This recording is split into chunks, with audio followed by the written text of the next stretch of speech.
오늘 또 그대의 최고의 날입니다. 임은미 선교사 묵상입니다. 2024년 5월 26일 주일 최고의 날. 내 이웃의 가장 절실한 필요가 무엇인가? 느헤미야 13장. 나는 매일같이 작정서를 실천한다. 하루에 10가지 항목을 정해놓고 그 항목 한 개 한 개 행하면 10점이다. 그러니 10가지 항목 모두 지키면 점수는 100점이 된다. 나의 묵상 맨 아래에 나는 그날 작정서에 점수를 적는다. 보통은 100점이다. 이번 달에는 딱 한 번 90점을 맞았다. 어제는 100점 맞기가 무척 힘이 든 날이었다. 밤 12시까지 작정서는 다 지켜야 하는데 12시까지 한 항목을 지키느라 좀 버거웠다. 그래도 자정 12시가 되기까지 간신히 작정서 10가지 항목을 다 실천했다. 그래서 오늘 또 묵상 맨 아래 작정서 점수에는 100점이 될 것이다. 나는 작정서를 매달 만들어 놓고 스스로 실천하는 습관을 들인 지는 30년이 되는 것 같다. 중간에 딱히 매일 점수를 안 적은 이유는 이미 지켜오는 작정서의 많은 항목들이 저절로 삶의 습관이 되어서 굳이 점수를 적지 않아도 되었기 때문이다. 예를 든다면 큐티를 글로 적기라던가 1일 1선 이런 항목들은 작정서의 항목으로 이전에 적어 놓았지만 이제는 작정서의 항목이기 때문에 지키기에는 이미 습관화가 된 항목들이기 때문이다.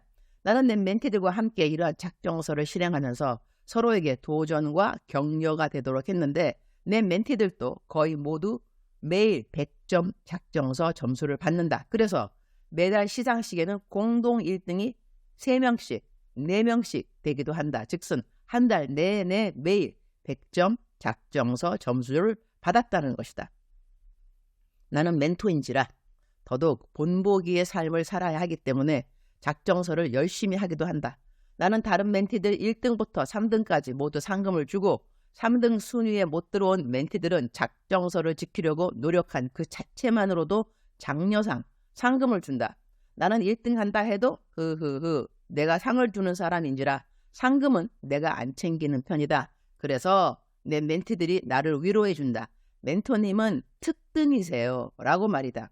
내가 하루에 100점 맞기 힘들 때는 우리 멘티들 매일 100점 받으려고 정말 최선의 노력을 다하는구나 그런 생각을 저절로 하게 된다. 나는 내가 글로 쓰는 묵상을 다른 사람들과 공유한 지 30년이 된다. 물론 요즘처럼 구독하는 사람들이 많아진 것은 아마 6년 되었을까? 그런데 내가 내 큐티를 공유하면서 맺은 열매들 중 하나는 나를 따라하기 하는 사람들이 정말 많아졌다는 것이다. 큐티 글로 적기를 따라한 사람들 중에 어떤 사람은 지금 17년을 하루도 거르지 않고 한 사람이 있는가 하면 전도하는 것 따라하기, 1일 1선 하는 것 따라하기, 헌금도 10의 2조 그리고 10의 3조까지 따라하는 사람들 등등. 그리고 요즘은 작정서 만들고 따라하는 사람들 역시 있다. 내가 받는 많은 감사의 글들이 있는데 그것은 본이 되는 삶을 살아주어서 감사합니다. 이다. 나로서는 이 말이 감사한 말이 아닐 수 없다고 하겠다. 어떤 사람들은 내가 본이 되는 삶을 살아주어서 본이 되지 못한 리더들을 보면서 받은 상처가 회복되었다고 감사해하는 분들도 있다. 모두 감사한 일들이 아닐 수 없다. 나 때문에 상처받은 사람들도 있겠지만 나로 인해 감사하는 사람들이 훨씬 더 많다고 나는 생각한다. 모든 사람들을 다 똑같이 사랑하고 관심 가져줄 수 있다면 감사하겠지만 나는 100% 그렇지 못한 것을 안다. 그럼에도 불구하고 나는 내가 할 수 있는 만큼 최선은 다 하고 있다고 생각하기 때문에 부끄러움은 없다.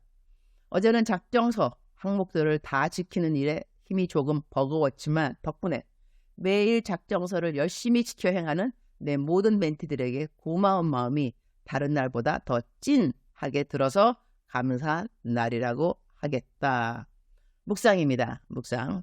번역은 우리말 성경 번역이 되겠습니다. 느헤미야 13장입니다. 1절 그리고 2절 읽도록 하겠습니다. 그날 백성들이 듣는 앞에서 모세의 책을 큰 소리로 낭독했습니다. 그런데 거기에 암몬 사람과 모압 사람은 영원히 하나님의 회중에 들지 못한다는 기록이 나왔습니다. 그들이 빵과 물을 주어 이스라엘 백성들을 반기기는커녕 오히려 발람을 매수해 그들을 저주하게 했기 때문입니다. 그러나 우리 하나님께서는 그 저주를 복으로 바꾸어 주셨습니다. 이스라엘 백성들이 이집트에서 나온 이후 가나안 땅에 들어가기까지 가장 필요했던 것은 무엇일까? 빵과 물, 즉슨 그들의 생존에 필요한 음식이었던 것이다. 빵과 물을 다른 번역판에서는 양식과 물이라고 했다. 이 말씀을 우리들의 삶에 적용해 본다면 우리들의 삶에서 만나는 이웃들에게 절실한 필요들이 있음을 알고도 우리가 눈 감고 못 본 채 하는 그런 상황과 연결이 될 것 같다. 성경에는 2벌 옷이 있는 자는 1벌 가난한 자에게 주라고 하셨다. 1벌도 없는 사람에게 옆에 이웃에게 1벌 다른 사람에게 꾸어와서 주라는 말씀은 없다. 우리에게 우리의 이웃을 도와줄 것이 아무것도 없는 사람에게 하나님이 도와주라는 말씀을 하시지는 않으신다. 그러나 내가 도와줄 수 있는 것이 있으면 도와주라는 말씀이다. 하나님이 암몬 사람들과 모압 사람들을 이스라엘 백성들이 가장 필요한 양식과 물 주기를 거절하고 이스라엘 백성들이 복받기를 원하기보다는 이들을 저주하였다고 한다. 하나님은 그렇게 쓸데없는 저주의 말을 그대로 듣고 응답하시는 분이 아니시니 하나님은 모압 사람들이 이스라엘을 저주하라는 말을 듣고도 이스라엘 백성들을 오히려 복을 주었다고 한다. 얼마 전 나에게 어떤 분이 당신이 나이가 아주 많은데 신학을 해야 하냐고 질문해 왔다. 어느 하나님의 종이 자기는 신학을 해야 한다고 말해 주었고 신학을 해야 집안 일이 풀리는데 자식이 잘 되고 뭐가 잘 된다고 했다고 한다. 그러나 자신은 너무 괴롭고 힘들고 혼동된다고 했다. 이런 질문을 나는 간헐적으로 받는 것 같다. 그럴 때 보통 내 답은 그런 말 듣지 말라고 한다. 이유.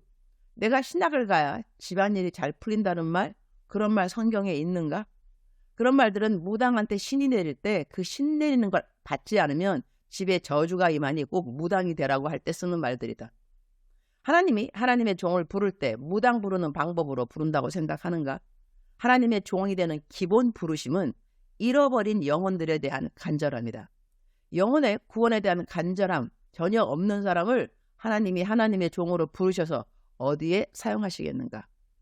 하나님이 우리 각자에게 부르신 소명을 아는 것도 중요하고 이웃을 향한 소명도 알아주는데 옆에서 도움이 되는 것도 필요하지만 오늘 성경 구절을 묵상해 볼 때 하나님은 우리들의 이웃이 가장 필요한 것이 무엇인가? 그것을 안다면 외면하지 말아라. 외면하면 너는 복을 받지는 못한다. 누가 나에게 까닭이 없는 저주를 퍼붓는다? 신경 쓸 필요 없다. 그러한 저주의 말도 하나님은 축복으로 바꾸신다. 이러한 말씀을 주시는 것이 아닐까? 주님, 오늘 또 최고의 날입니다. 하나님을 사랑하는 것이 첫 번째 저희들이 지켜야 하는 계명이요. 그 다음은 이웃을 사랑하는 것입니다.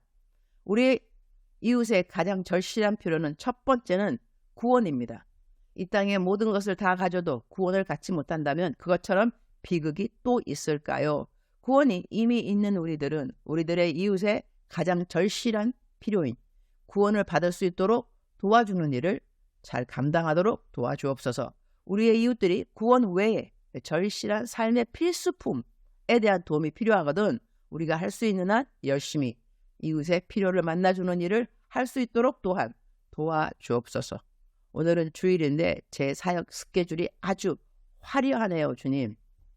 아침 8시 30분부터 여의도 순복음교회 중등부 2학년들 1부 예배 설교가 있습니다. 막바로 이어서 중등부 2학년들 2부 예배, 그리고 이어서 중등부 교사들 기도회 설교, 이어서 교사들과 식사, 이어서 교사님들 한 명씩 기도회 주기.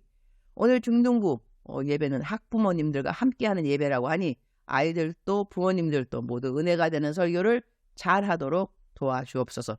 그리고 오후에는 캠 대학 선교회 원래회 참석, 그리고 오랜만에 우리 캠 대학 선교회 간사님들 회식 제가 쏘기로 했습니다. 위로와 격려의 시간이 되기를 기도드립니다. 모든 사역 다 마치면 밤 8시는 되겠네요. 12시간 꼬박 사역인데 잘 해낼 것을 믿습니다. 여호와를 기뻐하는 것이 나의 힘인 것을 감사드립니다. 주님 사랑합니다. 주님 감사합니다. 오늘 또 우리 주님 저를 보시면서 하루 종일 기쁘시면 참 좋겠습니다. 외울 말씀. 육체의 연단은 약간의 유익이 있으나 경건은 범사에 유익하니 금생과 내생의 약속이 있느니라. 디모데전서 4장 8절 말씀. 작정서 점수 100점.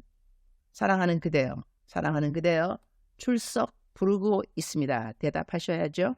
사랑하는 그대여, 사랑하는 그대여. 억만 번 더 들어도 기분이 좋은 말. 사랑하는 나의 딸 누구야. 사랑하는 나의 아들 누구야. 사랑하는 그대여, 오늘은 거룩한 주일입니다.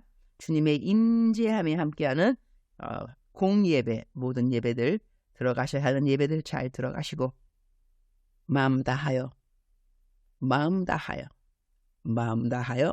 주님 앞에 예배 잘 드리고 교회에서 봉사되는 그 영역이 있다면 가셔서 봉사 열심히 기쁨과 감사로, 우리 하나님은 일을 잘하는 것보다는 일을 기쁘게 하는 그런 종들을 기뻐한다고 저는 생각합니다. 항상 태도가 중요하다는 것이죠. 하나님이 기뻐하시는 태도로 오늘 하루 멋지게 살아갈 그대 축복합니다. 사랑하는 그대여, 사랑합니다. 사랑하는 그대여, 축복합니다. 오늘 또 그대의 최고의 날입니다.